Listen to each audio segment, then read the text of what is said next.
Grab these, throw a pull tie through it. And then throw them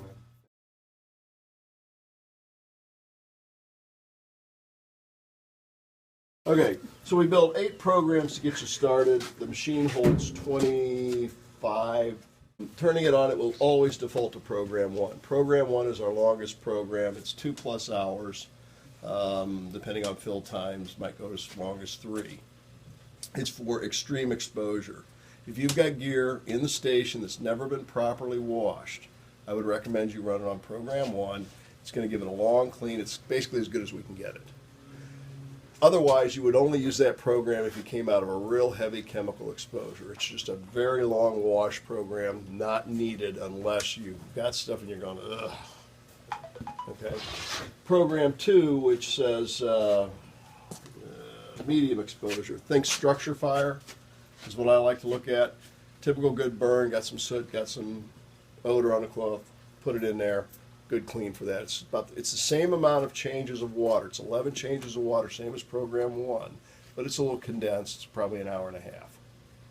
Okay. Program we're going to run today, and the one that I want you to run the most often, is program 3. 2 washes, 4 rinses, and what we're trying to get rid of is surface soils.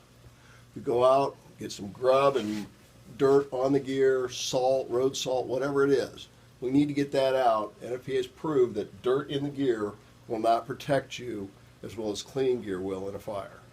So reverse that around a little bit. You go in a fire, you come out with a burn, it's going to be where your gear was dirty in most likelihood. So the gear can't protect you if it's got minerals. Plus, the mineral content could conduct electricity. So our goal is to get you to wash the gear when it gets dirty so it's ready to protect you in a fire. And obviously wash it by NFPA guidelines. You want to post-wash it after any exposures. Clear on that? Mm-hmm. Yes. Okay. Liners is program 4, and it's also 2 washes, 4 rinses. And basically, judgment call on when you do the liners. If they've been soiled in a fire, certainly wash them. So then we've got 3 for duty clothes, heavy, medium, soil, synthetics, which would be like the light soil program. Your duty clothes obviously need to be washed. NFPA guidelines, again, have a little bit of a reg here, where they say if you're running duty clothes personals after bunker gear, you need to run a rinse program first. Okay, so what they're saying is don't pull out your bunker gear and put your duty clothes in right behind it. So program 8, which is marked towels and a rinse program, gives you that step between.